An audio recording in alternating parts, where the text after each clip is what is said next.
Hey everybody, welcome to my video about the Gravity Series 1050 griddle insert for my Masterbuilt smoker.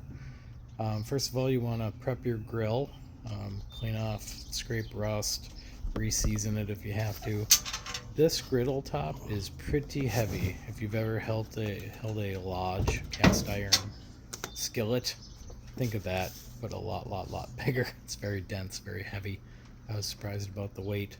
They do give you instructions, and they talk about you have to put these inserts in first to kind of channel the heat up from the manifold and give it even heat cooking area. I do go over installation. I show you how I season it, even though it says it's pre-seasoned. I don't know. I have to season it still. Those are in the instructions. So I season it, and then I cook some smash burgers on it, and then I go ahead and cook more smash burgers on it. So give my little review at the end and what I think of it, if it's worth it. I've been eyeballing this griddle top for, how long has it been out? 3 months now? It's pretty new. I haven't seen many reviews on it, only written reviews, no videos. I didn't know how this all even went together. I didn't know it had this center thing to hold up the griddle top, but it makes sense. So all you do is tip up the ends, push that through, hold everything in place, and I'll kind of give it a shake at the end, and you can see it's pretty sturdy. When you put the griddle on top, it kind of catches on the back edge and the front edge and rests on top of those. So the griddle seems very sturdy too. Cook some bacon and asparagus on there, smash burgers, and I didn't feel the griddle top tipping at all. It felt very sturdy where it was at. So have everything in, give it a good shake. I'm forming a bowl with tin foil for this griddle top. It has the hole. It's just nice to have something underneath that hole to catch it so it doesn't make the whole thing into a mess, and I kind of just came up with that on the fly, but I thought that'd be a good idea rather than scraping it all down.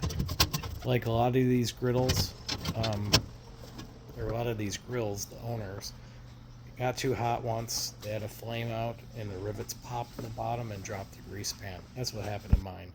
So I don't even have a grease pan right now. So this is how I started up.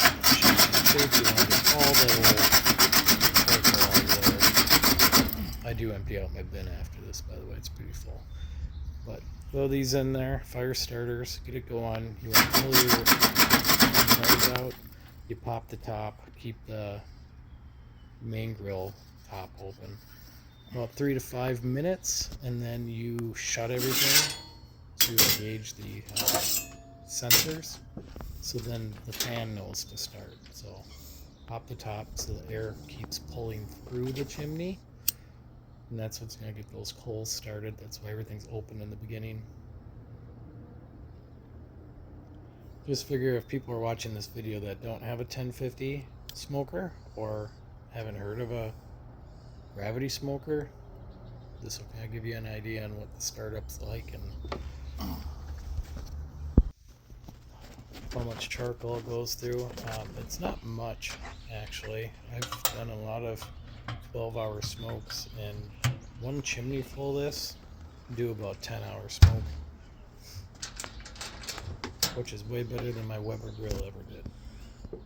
So get it started here. I shut all the tops, and then once you start it and you set a temperature, you should hear the fan kick on, and then it'll stop once it gets up to temperature.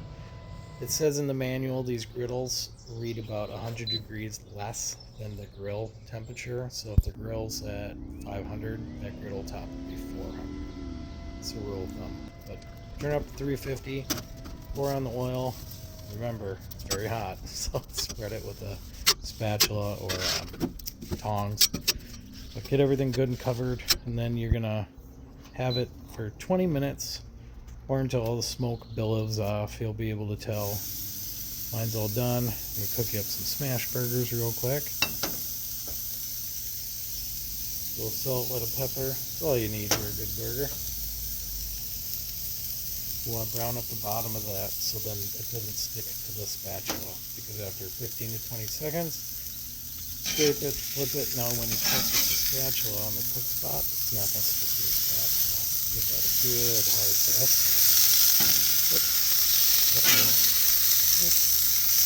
Good press. This one I got a lot more flat. It was a lot more lacy.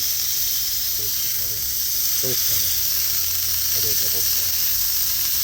Anyway, 3 minutes on that side. Flip it, give it another 30 seconds to a minute. Nice thing that smash burger. It takes a very long time to cook.